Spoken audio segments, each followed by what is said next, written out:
Déjeme en estos momentos enlazarme vía telefónica con la doctora Leticia Calderón Chelius, experta en asuntos migratorios, investigadora del Instituto Mora, para hablar con ella sin censura de este y otros temas. Doctora, la abrazo, buenos días. ¿Cómo están, Vicente? Escuchándolos como siempre y agradecida de estar aquí con ustedes también y hablando con todos los que nos escuchen. Pues, ¿cómo ve esto de la disculpa de Hugo López-Gatell? Todo un caballero, creo yo, una disculpa que pues no procedía, pero bueno, la ofrece. Afortunadamente, la senadora del PAN no cae en la provocación de despedazar a Hugo López-Gatell. Deme su opinión acerca de esto.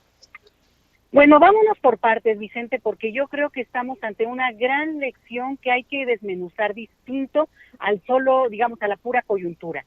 Fíjate que a mí me parece que tanto, bueno, el problema que hubo, que si me dijo o no me dijo, empezó a escalar y bien decían ustedes, en términos políticos, pues era una bomba muy apetecible, ¿no?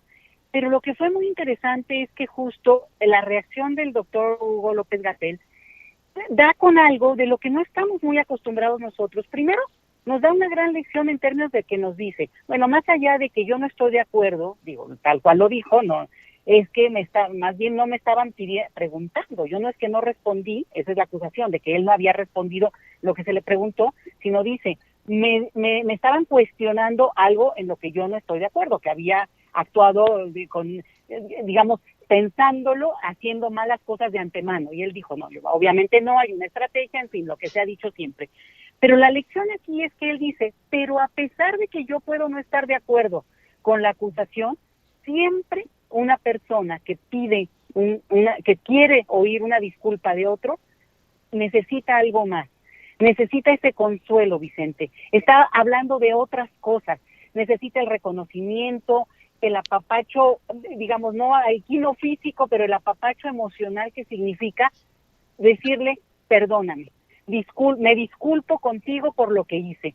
Y la lección es esa. Él dice, no me voy a meter en esto, no estoy de acuerdo, pero ella lo necesita y vale, y ese respeto y ese reconocimiento al final de cuentas es mucho más sanador que entrar aquí con que no me dijo, sí me dijo. Y es una lección, Vicente, porque los que somos más de sangre caliente empezamos luego, no, pero ¿por qué le va a decir? Pero no, él dice, lo amerita, y siempre alguien que pide eso, que necesita oír del otro una disculpa, la merece. Gran lección, Vicente. De pasadita, bueno, gran lección de género, porque el doctor Hugo López-Gatell también aprovechó para decir, me preocupa, y por eso tomo también el tema con seriedad, que se me acuse de misoginia, que sería que yo odio o no respeto a las mujeres. Y él dice, y no, justamente mi convicción personal, durante mucho tiempo, digo, obviamente que está hablando de toda su trayectoria, ha sido darle voz, presencia, respetabilidad a todas esas formas de ser en términos de género de las personas en este planeta. Y dice, hay muchas formas, y ahí es donde uno entra en esta cuestión donde aprovechó en menos de 3 minutos para darnos también una lección de género y dejarnos así pensando, ¿no? Bueno, ¿cómo no se disculpa porque el tema de las mujeres? Y dice, no, porque eso va más allá. Estamos hablando de una cuestión donde yo he tenido una práctica profesional seguramente en el reconocimiento de esa diversidad que ocupa la realidad humana. Entonces, a mí me pareció muy interesante, muy bonita, muy conmovedora. Qué padre que la volvieron a pasar, porque creo que así lo oímos de viva voz. Y también he de reconocer que, bueno, la senadora dice, ya, aquí le paramos este asunto, tomo el reconocimiento y la voz que me está pidiendo, digamos, está ofreciendo esta disculpa, y ya dejamos el asunto, porque si no, realmente es escalar artificialmente un tema, pues que ya era artificial de por sí. Pero, digamos, ya ahí es meter este asunto en el cual lo importante es que se cierra un capítulo, y no importa aquí lo político, de que si se desarticula en términos de que estaba avanzando y que se iban a denunciar, digo, era una denuncia tan ficticia como que no iba a avanzar, justamente por lo que estaba diciendo ayer el doctor Hugo López-Gatell, no una trayectoria que lo avala, y cualquiera que viera la comparecencia pues hubiera visto que no iba por ahí. Pero es bonito, y creo que esa es la lección que hay que tomar. Incluso entre adversarios llega un punto en el cual ya, aquí estuvo, ya no le seguimos, le paramos a este tema. Habrá muchos, Vicente, pero la palabra perdón entra en una dinámica en la cual si algo necesita México es también avanzar, no solamente en términos de justicia, de cerrar la impunidad que tanto arrasa este país, sino también poder avanzar en el tema del perdón. Y creo que, aunque sea un pequeño ejemplito, aunque sea una sola ocasión, pero constatamos algo en lo cual, mira, el actor político del momento es capaz de decir, bueno, me disculpo, y si eso ayuda y contribuye a cerrar el capítulo, bueno, ahí está el ofrecimiento de mi disculpa que necesita también escuchar la senadora. Y la senadora dice, la acepto y cerramos este capítulo. ¿Sabes qué, Vicente? Una lección para todos los mexicanos que espero que la podamos tomar en esta tesitura. Qué interesante cómo lo analiza, y en efecto yo he pensado que muy pocas veces vemos estos episodios que tanta falta le hacen a un país en la política dije, tan agarrado del chongo, tan polarizado políticamente hablando. Oiga, hablemos de la pandemia del COVID-19, porque el presidente Andrés Manuel López Obrador ha acusado a los opositores, a sus adversarios, de buscar politizar con la pandemia del COVID-19.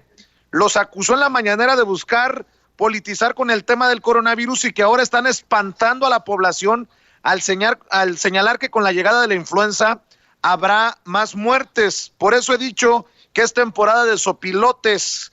Se ha logrado en México controlar la pandemia, que en otros países ha afectado mucho, por ejemplo, a nuestros vecinos del norte. Y si me permite, déjeme rescatar una parte de la mañanera en donde el presidente Andrés Manuel López Obrador va incluso más lejos y le dice al periódico Reforma que no son solo cifras, que son seres humanos.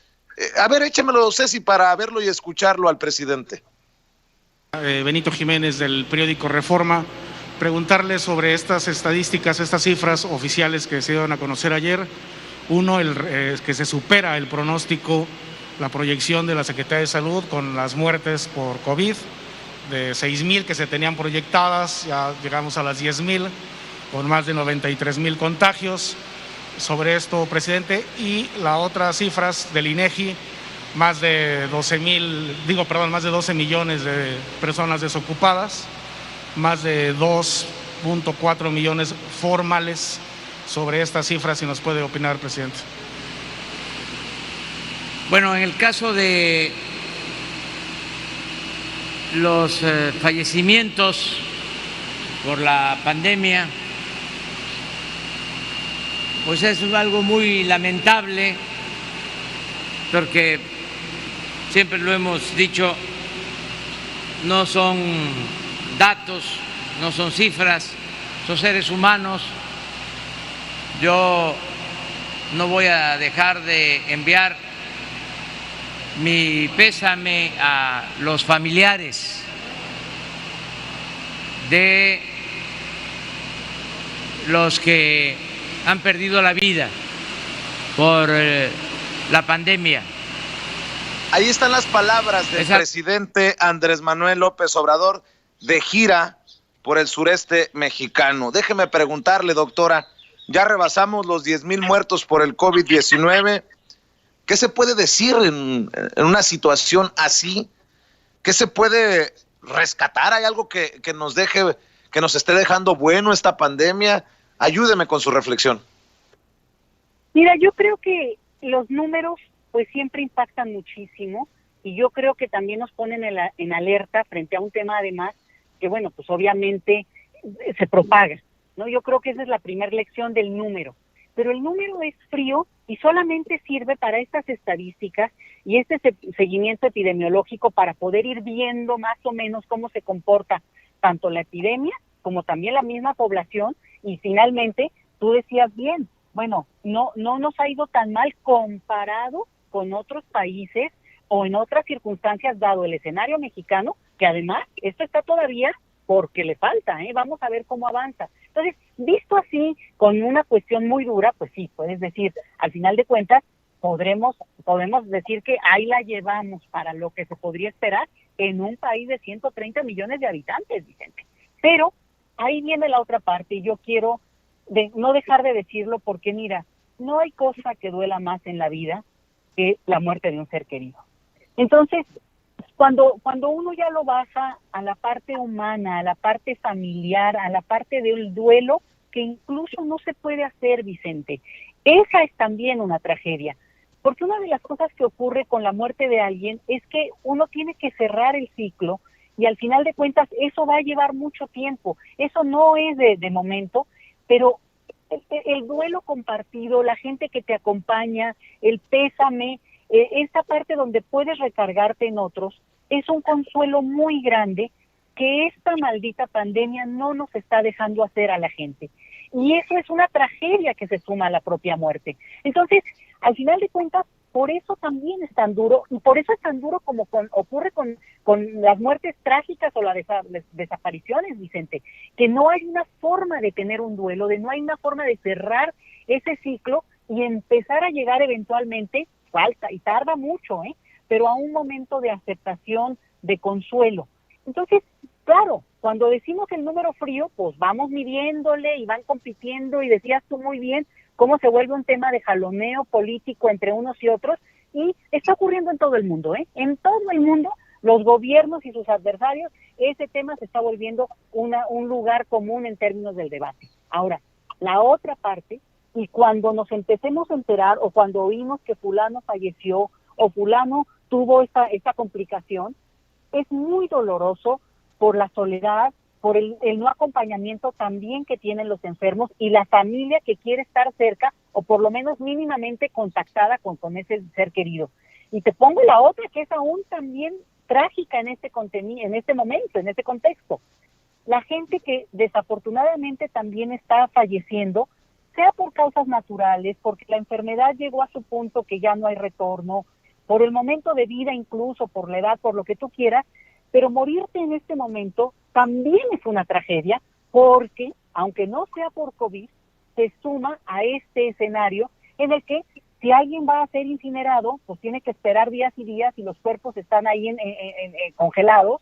Eso es una tragedia. Para los deudos es un dolor inmenso. Para la gente que va a ser enterrada no puede acompañar a sus familiares. Entonces, ¿me entiendes? Es un momento muy triste para todos, aunque no sea solo por el COVID. Y eso muy triste porque además no es que digas, bueno, es aquí, si estuviera en otra parte. En todas partes está igual, y a veces peor. Mira lo que está pasando en Estados Unidos, que ahora además tienen toque de queda. Entonces, yo creo que visto así, y digo, un periódico, y menos un periódico que se ha dedicado realmente a tratar de golpear y tratar de demostrar dónde está el errorcito, no logra ver el panorama amplio, y tal vez por eso el consuelo que representa seguir una información, que alguien venga y te informe. A algunos les angustia oír la información, pero a otros, bueno, nos ayuda porque vamos siguiendo, digamos, acompañando cómo lo van viendo los científicos o la parte médica. Pero también nos ayuda, pues, a reiterar lo que se nos dice todos los días. Bueno, nadie está libre del contagio, Vicente. Mucho ojo, no hay que asustarnos. También si se contagia a una persona, tiene capacidad de defenderse, de resistir. A lo mejor algunos nos dijeron, y tal parece que eso va a ocurrir, se va a saber después. Algunos han tenido el contagio y no lo sintieron, pues qué suertudos, ¿no? Pero al final de cuentas, poder también ver las historias de éxito de los que van saliendo, de los que van recuperando, es muy importante. Y lo reitero, pasamos el umbral de los 10,000 personas que han fallecido por COVID en este periodo. Es una tragedia para cada una de esas familias, y bueno, pues un acompañamiento amoroso, un abrazo virtual, aunque sea, Vicente, porque es verdad, nada más insistir en por qué fallaron, dónde están los muertos, cuántos más, cuántos menos, es que no le dan ese contenido, aunque hay medios que sí lo han hecho muy bien y de una manera muy respetuosa, y nos han contado estos procesos, Vicente. Y yo creo que hay que decirlo, no es solo el número, que no es menor, pero al final de cuentas son una y cada una de las vidas de esas familias que están hoy penando por un ser querido, pues que no está más, ¿no? Y es muy triste, Vicente. Así lo diría yo. Así es. Para cerrar, doctora, deme su opinión porque las remesas cayeron casi el 30% en abril, tras haber registrado récord de marzo, así lo reporta el Banco de México. Las remesas enviadas a nuestro país durante el pasado mes de abril fueron de 2.861 millones de dólares, 28.5% menos en comparación a la cifra histórica de poco más de 4,000 millones que se recibieron en marzo. El presidente Andrés Manuel López Obrador celebró, lo ve con ánimos, con optimismo, que hayan sido cerca de 3,000 millones de dólares, pese a la crisis derivada del coronavirus. Ve con optimismo el futuro, dice el presidente, aunque es un duro golpe, casi el 30%, casi 3 de cada 10 dólares menos de lo que se envió en marzo.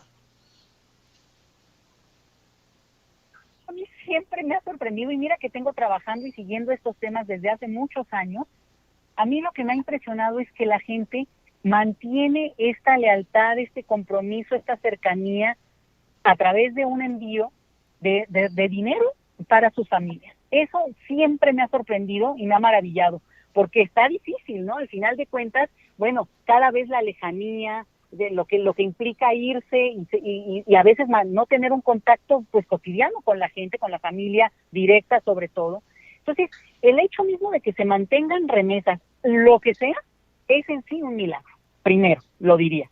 La siguiente cosa es que tenemos que estar preparados. Era muy sorprendente lo que ha ido aumentando el dinero de remesas. Hay muchas explicaciones y muchas hipótesis, pero a mí no me extraña que vaya bajando menos en este contexto. Así de un mes al otro era obvio. Si alguien ha sido afectado en términos de economía, pues es la comunidad de trabajadora en Estados Unidos en general, que se ha quedado en un número impresionante de millones de personas sin empleo. Entonces, en ese país se puede trabajar y ganar bien y todo, sí, pero también no hay seguridad pública, social, en el sentido de que la gente pueda hacerse de algún recurso, sobre todo cuando es gente extranjera o gente incluso sin documentos. Entonces, eso se sabía, e incluso yo lo escuché desde el mes pasado cuando se anunció el recibimiento de un monto mayor. Bueno, que había que estar con la claridad de que eso no podía sostenerse. Pero a la larga, Vicente, tampoco es sostenible.